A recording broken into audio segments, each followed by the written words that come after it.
5, 4, 3, 2, 1 start.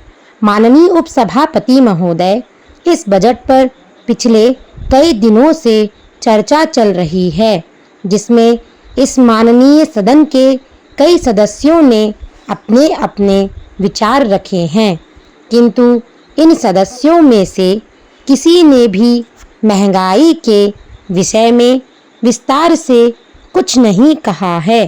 सभापति महोदय, मैं इस महंगाई के विषय में ही इस सदन में अपने विचार आपके सामने रखना चाहता हूँ। यह विषय बहुत गंभीर है और आम जनता से जुड़ा हुआ है। मैंने और आम जनता ने यह महसूस किया है कि सभी चीज़ों की कीमतों में काफ़ी वृद्धि हुई है और हो रही है, जबकि हमारे सत्ता पक्ष का कहना है कि कीमतों पर अंकुश रखने की कोशिश सरकार द्वारा की जा रही है। इस संबंध में सरकार ने अनेक कदम उठाए हैं। सरकार का यह भी कहना है कि महंगाई के दो प्रमुख कारण भी हैं। एक पिछले वर्ष मौसम का खराब होना व दूसरा उत्पादन में कमी होना।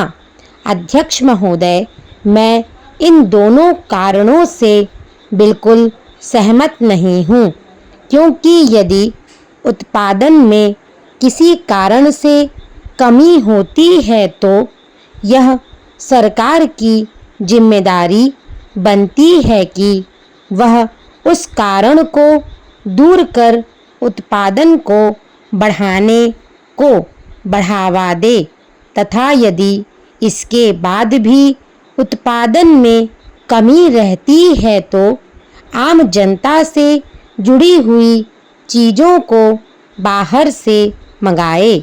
लेकिन मुझे यह बड़े दुख के साथ कहना पड़ता है कि एक तरफ तो सरकार यह कहती है कि उत्पादन में कमी हुई है और दूसरी तरफ कमी होने के बावजूद भी आवश्यक चीज़ों को वह बाहर के देशों में भेज रही है। इस संबंध में सरकार को अपनी नीति स्पष्ट करनी चाहिए और आम जनता की समस्याओं को भली भांति समझते हुए उन्हें दूर करना चाहिए। माननीय सभापति जी, मैं आपके माध्यम से यह प्रार्थना भी करना चाहता हूँ कि यदि आप वास्तव में महंगाई को कम करना चाहते हैं, आवश्यक चीज़ों की कीमतों को कम करना चाहते हैं, तो आपको किसानों की समस्याओं की तरफ भी ध्यान देना होगा। यदि मौसम खराब है तो उसका भी कोई ना कोई रास्ता निकालना होगा तथा साथ ही आवश्यक वस्तु नियमों को भी कठोर बनाना होगा। मैं समझता हूँ कि जब तक आप सख्ती नहीं करेंगे तब तक महंगाई कम नहीं होगी। महंगाई का असर वैसे तो समाज के हर वर्ग पर पड़ता है, लेकिन सबसे ज़्यादा असर गरीब लोगों पर पड़ता है, जो मजदूरी करके ही अपना तथा अपने परिवार का पालन पोषण करते हैं। महोदय, हमें गरीबी को दूर करके सबको बराबर लाना चाहिए। इस दिशा में सरकार को एक स्पष्ट नीति बनाने पर विशेष ध्यान देना चाहिए।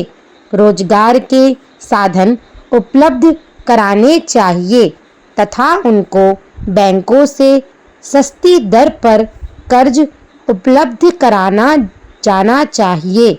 यदि हमें अपने देश को मजबूत बनाना है तो हमें इस महंगाई और गरीबी जैसी समस्याओं को इस देश से जल्द समाप्त करना ही होगा। इन शब्दों के साथ मैं अपनी बात समाप्त करता हूँ।